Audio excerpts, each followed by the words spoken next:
Tour de chauffe. Nos chroniqueurs se déboutonnent sur le vif. On va aller très rapidement avant donc d'entrer dans le vif du sujet dans la seconde partie. Dans un instant, on s'intéressera à cette tournée qui a été annoncée par le MATD dans les QG des partis politiques. Qu'en est-il à date?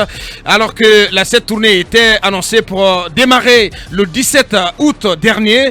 Et elle a du mal donc à être sur orbite. On en parle avec Talibé Bari dans un instant. On s'intéressera aussi à cette liberté conditionnelle ou liberté sous caution accordée à Dr Lucien Inabé, ex-gouverneur de la BCRG, donc qui est sorti de prison hier. On en parle avec Akoumba Diallo. Et puis ces tueries à l'occasion marche des manifestations du FNDC, la famille d'une victime qui annonce une plainte, les corps toujours qui ne sont toujours pas rendus à leurs proches. On en parlera si tout va bien avec Paté Diallo, qui est le porte-parole de la famille de Alpha Oumar Bari. Mais d'ici là, Emmanuel Minimono, on s'intéresse aux ADL, les agents de développement local.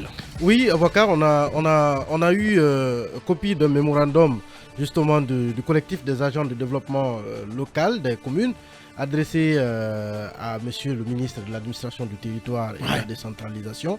D'abord, il faut préciser que les ADL, c'est un ensemble d'agents mis à la disposition des collectivités décentralisées dans le cadre notamment des processus d'élaboration des PDL des différentes communes, mais aussi les PAI, la mise en œuvre des outils PDL, plan de développement local, plan de développement local, PAI, plan annuel d'investissement, dans aussi le renforcement des capacités, l'animation des instances de gouvernance locale aussi. Bon, ce sont entre autres rôles qui leur sont dévolus. Mais là, le problème justement se pose au niveau de leur prise en charge.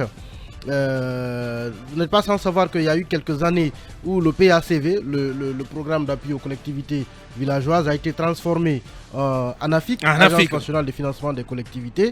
Et ces agents ont donc été recrutés, mis à la disposition des collectivités, comme je le disais tantôt, dans le cadre de la mise en œuvre des programmes de l'ANAFIC. Mais ils ont des contrats annuels, des contrats qui sont renouvelés donc chaque année. Il se trouve que depuis le 1er janvier 2022 jusqu'à maintenant, ils n'ont pas perçu de salaire.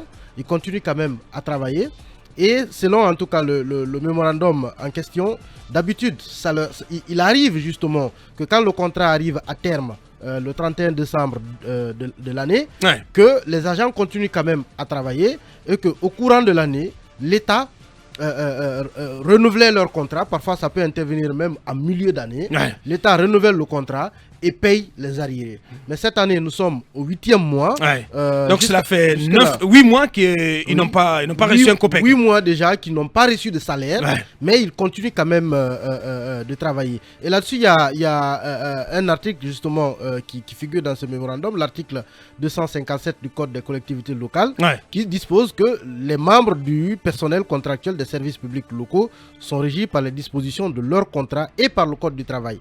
Et l'alinéa 7 de l'article 122 de ce code précise aussi que si, après l'échéance d'un contrat de travail à durée déterminée et en l'absence de renouvellement régulier, les relations de travail subsistent entre le salarié et l'employeur, le salarié bénéficie des dispositions relatives au contrat à durée indéterminée. Bien. Donc, en clair, qu'est-ce qu'ils demandent pour aller très vite? Qu'est-ce qu'ils demandent ces ADL aux autorités? Ce qu'ils demandent aujourd'hui, c'est d'abord le paiement des arriérés depuis le 1er janvier 2022 jusqu'à maintenant, mais aussi l'application donc de cette disposition qui stipule que quand au-delà de 2 ans, on continue à fournir des services, on doit être engagé automatiquement en tant que contractuel à durée indéterminée. Ils demandent également que leur comment on appelle salaire ne soit pas forcément dans les subventions allouées aux communes, mais que peut-être cela soit indiqué, c'est pas comme une ligne peut-être directe sur les fonds de l'ANAFIC, mais également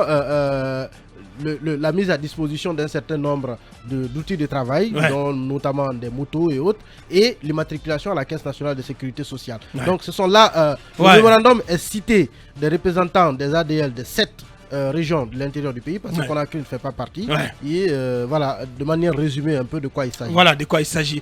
Voilà, c'est une question qui est sur la table du ministre Mori Kondé, Mohamed Kaba. Oui, c'est une question qui est sur la table du ministre Mori Kondé. et que le ministre semble ignorer ou fait semblant d'ignorer, parce que je ne peux pas comprendre qu'il n'en fasse pas une priorité. L'ANAFIC est du ressort du ministère de l'administration et du territoire. Ces ADL sont restés sans salaire depuis 8 mois, mais il faut... C'est incompréhensible. N'ayons pas le caillou à la place du cœur. Ce sont ces personnes qui commencent à travailler. Mais moi, ce qui me choque, que lorsque au ministère de l'administration, on minimise les problèmes. C'est-à-dire, lorsqu'on appelle pour récupérer des infos, on sourit, on ne dit rien de concret, ça ne relève pas de moi, ça ne relève pas de thème, on ne trouve pas de solution. Non, acceptez que je dise cela. Le ministre, c'est ce qu'il fait, évidemment, le ministre Mori connaît. Il ne prend pas les problèmes au sérieux.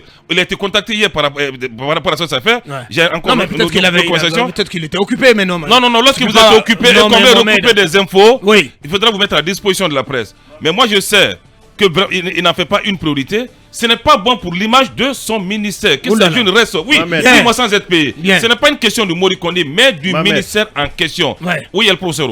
Est-ce que vous avez contacté le ministre Mori pour lui porter ce message-là? Oui. Moi, chaque fois que des gens sont venus ici pour dénoncer des problèmes sur Mori, il me dit, prends la photo du document, envoie-moi par WhatsApp. C'est quand même un des ministres les plus disponibles. C'est les mêmes gens qui m'appellent. Ah, mon problème est résolu, c'est combien? J'ai dit non, c'est un service. Bien. Vous pouvez me dire merci. Ça, quand même, Mori rate ses rendez-vous. Il te donne un rendez-vous, prépare-toi pour une semaine pour qu'il te reçoive. Mais, quoi qu'il arrive, des problèmes de ce type, tu l'appelles, il décroche, tu as la chance qu'il te décroche. Tu lui envoies le document, il règle le problème à distance. Ce n'est même pas pour Mirador ou pour film. Voilà, c'est une question importante. Il faut que la situation, qu'il prête attention à la situation de ces ADL, c'est important. Voilà, on va continuer notre émission.